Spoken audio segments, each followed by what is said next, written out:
আজকে এই রেসিপিটা বানিয়েছি শীতের ছোট আলু দিয়ে। মাঝারি, খুব ছোট না, একটু মাঝারি সাইজের। এই আলুগুলোকে ভালো করে ধুয়ে পরিষ্কার করে নিয়েছি।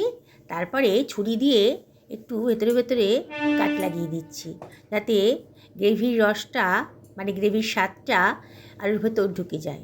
আলুগুলো খুব টেস্টি হয়। শীতের এই ছোটো আলু দিয়ে নানা রকম রেসিপি বানানো যায়, তবে আজকে আমি যে রেসিপিটা বানাচ্ছি সেটা কিন্তু দারুণ সুস্বাদু। আমি আলুগুলোকে প্রেসার কুকারের মতো নিয়ে নিয়েছি, আর এর মধ্যে দিয়ে দিচ্ছি ডিমগুলোকে আমি ভালো করে ধুয়ে পরিষ্কার করে নিয়েছি। একসঙ্গে ডিম আর আলু প্রেসার কুকারে সেদ্ধ করে নেবো, তাহলে সময়টাও কম লাগবে, তাড়াতাড়ি হয়ে যাবে আমার রান্নাটা। সেই জন্যে আলু আর ডিমটাকে দিয়ে দিলাম প্রেসার কুকারের ভেতর। তারপরে আলু আর ডিমটাকে জল দিয়ে ডুবিয়ে দিলাম।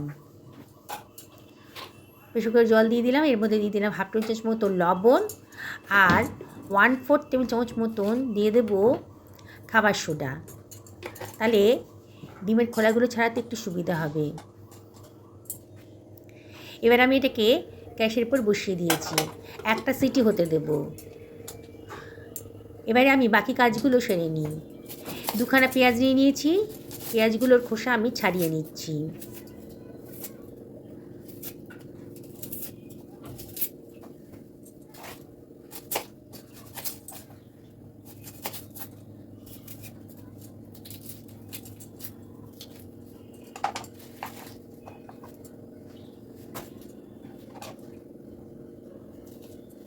পেঁয়াজের মাঝখানে সাদা অংশটা আছে, ওটা কেটে বাদ দিয়ে দিলাম। এবার পেঁয়াজগুলো দুটোকে আমি কুচি কুচি করে কেটে নিচ্ছি।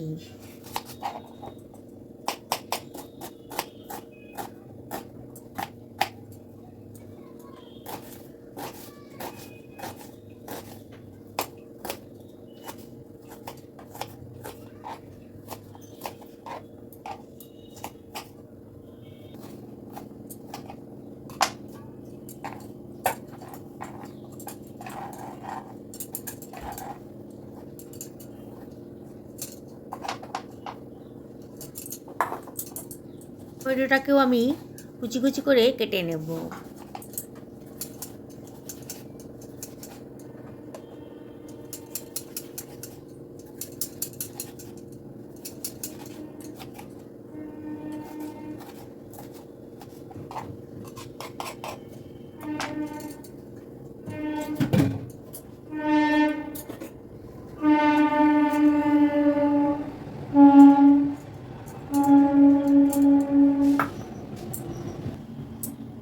এক আটি ধনেপাতা আগে থেকে ভালো করে ধুয়ে রেখেছি।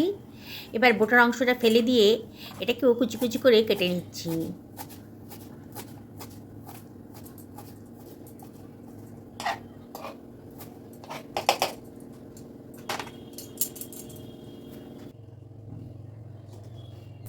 সিটি হয়ে গেছে, 5 মিনিট রেস্টে রেখে ডিমগুলোকে আমি ঠান্ডা জলের মধ্যে ভিজিয়ে দিচ্ছি। এবার ডিমের খোসাগুলো ছাড়িয়ে নেব।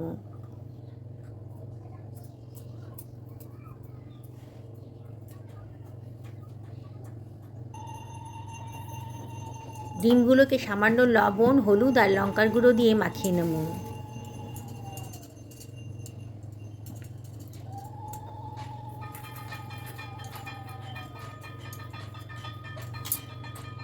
ডিমগুলোকে ছুরি দিয়ে একটু কেটে নিচ্ছি, তাহলে গ্রেভির রসটাও একটু ভেতরে ঢুকবে, মানে গ্রেভির স্বাদটাও ভেতরে ঢুকবে, আর ডিমগুলো তেলে দিলে ফাটবেও না।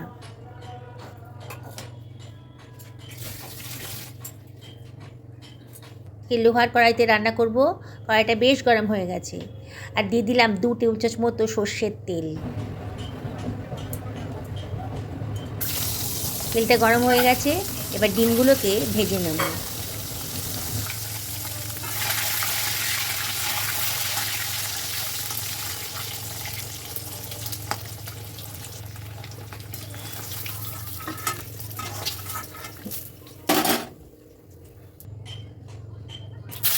সেদ্ধ করে রাখা আলুগুলো দিয়ে দিলাম তেলের ভেতরে, ওগুলোকেও একটু ভেজে নেব। এর মধ্যে দিয়ে দিচ্ছি সামান্য একটুখানি লবণ, আর দিয়ে দেবো সামান্য পরিমাণে হলুদের গুঁড়ো।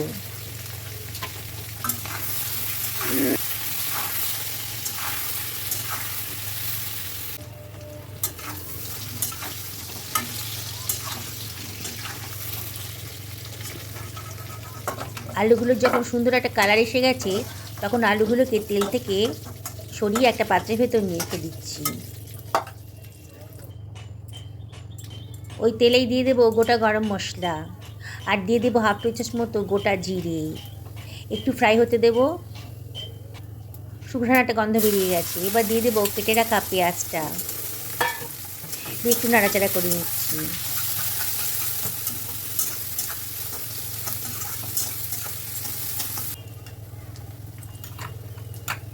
পেঁয়াজের কালারটা যখন একটু চেঞ্জ হয়ে গেছে তখন দিয়ে দিলাম 1 টেবিল চামচ মতো আদা রসুনের পেস্ট, কেটে রাখা টমেটো কুচিটা,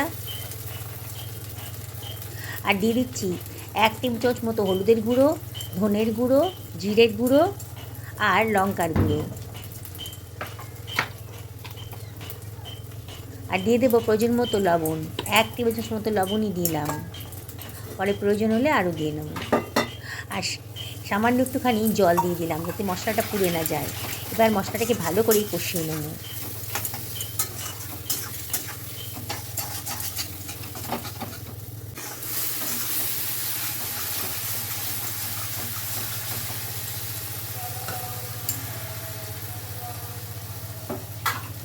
মশলাটা খুব ভালো করে কষানো হয়ে গেছে, মশলার গা থেকে তেল বেরিয়ে এসেছে। 2 টেবিল চামচ মতো দই ভালো করে ফেটিয়ে দিয়ে দিলাম, আর দিয়ে দিলাম একটুখানি জল দিয়ে আবারও সব কিছু ভালো করে মিশিয়ে নিচ্ছি। আবারও মশলাটা ভালো করে কষিয়ে নেব।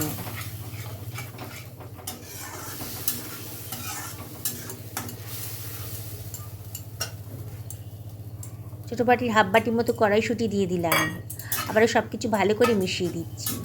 আজকে আমি কড়াইশুঁটি দিয়ে রান্নাটা করব। শীতের কড়াইশুঁটি খুবই সুস্বাদু হয়। একটু নাড়াচাড়া করে নিচ্ছি।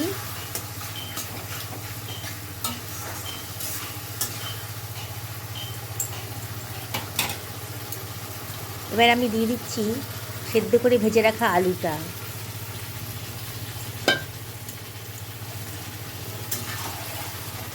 আবারও সব কিছু ভালো করে মিশিয়ে নিচ্ছি।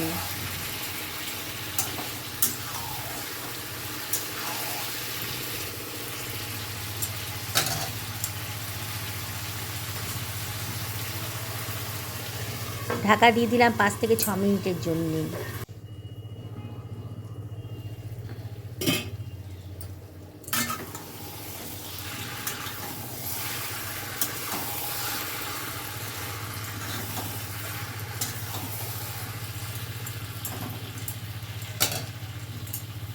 মিনিট পরে ঢাকাটা খুলে একটু নাড়াচাড়া করে আবারও হাফ বাটির মতো জল দিয়ে দিলাম, দিয়ে আবারও সব কিছু ভালো করে মিশিয়ে নিচ্ছি। এবারে আমি এর ভেতর দিয়ে দিচ্ছি গরম মশলার গুঁড়ো। 1 টেবিল চামচ মতো গরম মশলার গুঁড়ো দিয়ে দিলাম, দিয়ে সব কিছু আবারও ভালো করে মিশিয়ে নিচ্ছি। খুব সুগন্ধের গন্ধ বেরোচ্ছে, দেখেই কিন্তু খেতে ইচ্ছে করবে। এবার দিয়ে দিচ্ছি সেদ্ধ করে ভেজে রাখা ডিমগুলো।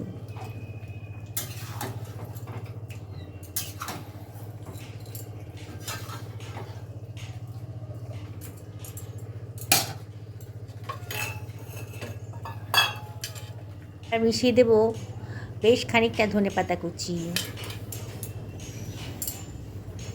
এবার ঢাকা দিয়ে রাখবো 5 থেকে 6 মিনিটের জন্য একেবারে লো ফ্লেমে। 5 মিনিট বাদে দেখুন আমার রান্নাটা কিন্তু হয়ে গেছে। আপনারা ইচ্ছে করলে এটা ডিম ছাড়াও করতে পারেন। এবার আজকে আমি ডিম দিয়ে করলাম। দেখুন কত সুন্দর দেখতে লাগছে, খেতেও কিন্তু দুর্ধর্ষ হয়েছে। এবার একটা অন্য পাত্রের ভেতর ঢেলে রাখছি। গ্যাসের ফ্লেম অফ করে দিয়েছি। দেখুন দেখেই কিন্তু খেতে ইচ্ছা করছে। যারা ডিম খান না তারা কিন্তু শুধু আলু দিয়ে আর কড়াইশুঁটি দিয়ে কিন্তু রান্নাটা করতে পারবেন। দেখেই লোভ লেগে যাচ্ছে। এটা থাকলে পরে আমি তো 2টো রুটির জায়গায় 4টে রুটি খেয়ে ফেলবো। এটা ভাত, রুটি, পরোটা, পোলাও সবের সাথে কিন্তু জাস্ট জমে যাবে। দেখুন কত সুন্দর দেখতে লাগছে, খুব সুন্দর একটা গন্ধ বেরোচ্ছে। সকালে ভালো থাকুন এই কামনাই করি।